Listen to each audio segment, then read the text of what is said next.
Não é verdade. Você pega a matéria que saiu no Economist, uma revista inglesa respeitadíssima, e está dizendo lá, olha, o governo Lula tem características excelentes, positivas, sem dúvida nenhuma, agora é um governo de continuidade. Quando veio o Lula, diz, não é de continuidade, eu inventei tudo.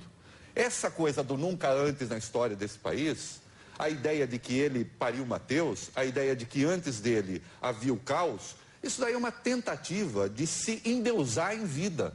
Isso é uma coisa lastimável, que está presente no filme. O filme dele segue os passos de Jesus. Daqui a pouco vai fazer aleijado andar. Você está falando uma coisa aí que não é correta. Porque você está dizendo que antes dele era... Como é que você falou?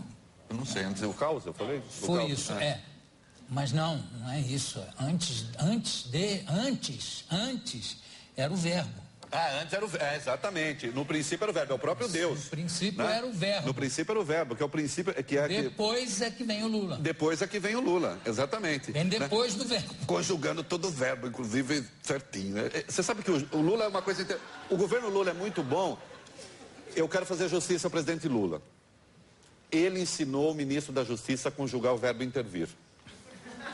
O governo Lula é tão bom que o professor de gramática do governo é ele próprio. Vocês acham que isso é polêmico? Mas não vamos ficar agora julgando o presidente pela maneira dele falar ou dele se expressar. Não estou julgando, ao contrário. Não estou. Eu estou dizendo, não estou. Estou dizendo que ele acertou. Ele acertou o verbo. Estou dizendo que errou foi o ministro. Mas olha só, vamos falar de coisas pertinentes aqui ao livro. Vamos falar do livro, pronto. Por exemplo, era só para justificação. É justo e prudente que os governos se preocupem com o aquecimento global. O que me irrita é essa bobagem de a culpa é nossa, a culpa é do ser humano. Que culpa, cara pálida? Eu não peço desculpas pela invenção do antibiótico, do carro, do vaso sanitário, da informática, do uísque, do ácido acetil salicílico, do omeprazol ou do chicabon. Agora, aqui você vê que injustiça que fazem com o presidente, às vezes, porque o presidente na televisão... Outro dia ele explicou por que o problema é nosso também. Exatamente. Porque a Terra é redonda. Se ela fosse quadrada, ele explicou direitinho. Se ela fosse quadrada, o aquecimento aqui não afetaria o aquecimento. Não afetaria, exatamente. Aqui, ele explicou nitidamente. Eu fui lá ver no mapa e olhei e falei, é redonda? É redonda. É pulse move. Exatamente. Sinceramente. Então eu acho que você está sendo muito injusto. Eu costumo ser injusto. Ele explicou direito, foi numa solenidade.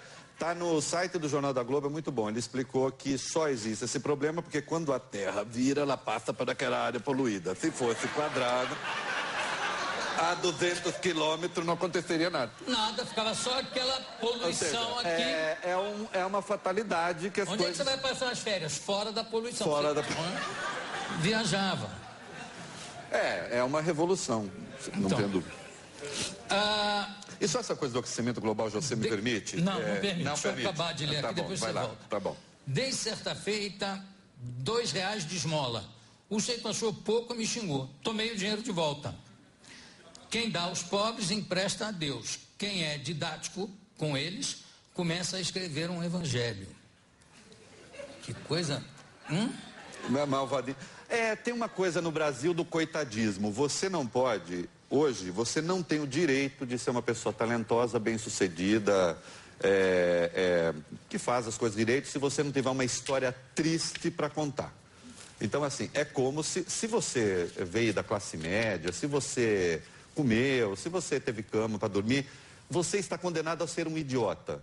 Para você ser uma pessoa bacana, bem-sucedida, você tem que ter sido pobre, tem que contar uma história. E aí você tem duas alternativas, né? Há duas saídas. Ou o sujeito é realmente muito bem-sucedido e conta uma história triste, ou então é a velha história de eu podia estar roubando, eu podia estar matando, mas estou aqui pedindo.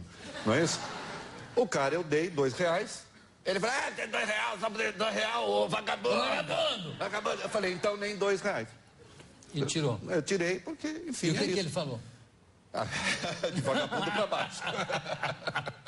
Mas eu não sei, eu acho que houve uma certa intenção de provocar a revolução nesse seu gesto. Você acha?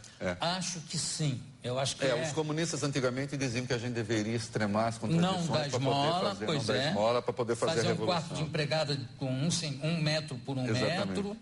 não é? Para exatamente acelerar... Acirrar as contradições de classe, exatamente. Eu acho que foi exatamente o que você fez. Comunista! Olha aqui. Bom, você tem um blog, né? Vamos botar o blog, famoso blog, no telão? Tá paradinho agora, minha mulher tá mandando os comentários lá. Cadê? Olha aí. Olha lá. Está bonito. Olha. Qual foi o seu comentário quando você soube que o Fernando Collor foi eleito para a Academia Alagoana de Letras? Que virou um buchicho, porque como o Fernando Collor foi eleito para a Academia Alagoana de Letras sem ter escrito um único livro? Eu disse, minha gente, poderia ser pior, ele poderia ter escrito um livro. Qual é a diferença entre empresa pública...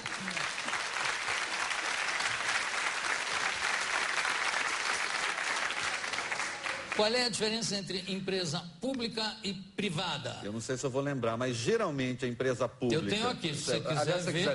você quiser ler, é bom. São as empresas privadas que atendem aos interesses públicos e as empresas públicas existem para atender aos interesses privados. Que é a...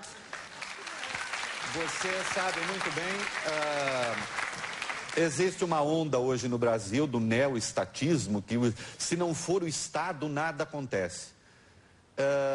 Eu me mudei de Brasília para São Paulo em 1996. Eu paguei $7.000 por uma linha de telefone, naquela bolsa de telefone. Acho que muitos aqui chegaram a comprar telefone na bolsa de telefone. Quando se privatizou a Telebrás, e aí fica aquele negócio, privatizou a preço de banana. É mentira, é balela, basta ir para a história, isso é mentira. Quando se privatizou as linhas telefônicas, elas estão cheias de problemas, vamos lá resolver os problemas. Hoje nós temos quase mais telefones, se juntar o telefone fixo e celular, do que brasileiros, não é? Ah, bom, no se prazo... juntar com o celular... Você universalizou o telefone, aliás, foi o país que universalizou o telefone com mais rapidez. E isso se deveu à privatização. Mas então, a privatização podia ter sido feita com mais cuidado, não podia ter Você sabe que a privatização da mais dinheiro? Não mesmo. Não mesmo. Te demonstro, não aqui agora, mas enfim, posso te mandar um e-mail com dados? Não, eu acredito. Não acredito. Não me enche o saco, né? Se fosse pegar as ações vendidas em bolsa, um ano depois, elas estavam mais baixas do que o preço pelos quais elas foram privatizadas. Qual elas foram privatizadas. Então, isso é uma evidência de que, na verdade, não houve... venderam mal. Não é verdade isso. E você tem que considerar na privatização o quanto você recebe de investimento também. Não é? Então, foi uma história muito bem sucedida de privatização. E se não tivesse sido, o Lula, com o poder que tem, com a base que tem, que fosse lá e tomasse de volta? Uai, o que não dá é para ficar falando não é assim e deixa. É assim. Não sugira essas coisas aqui. É brincadeira, presidente. Lula, é brincadeira. Eu estou só fazendo raciocínios lógicos. Não pode, não. Isso aí não pode.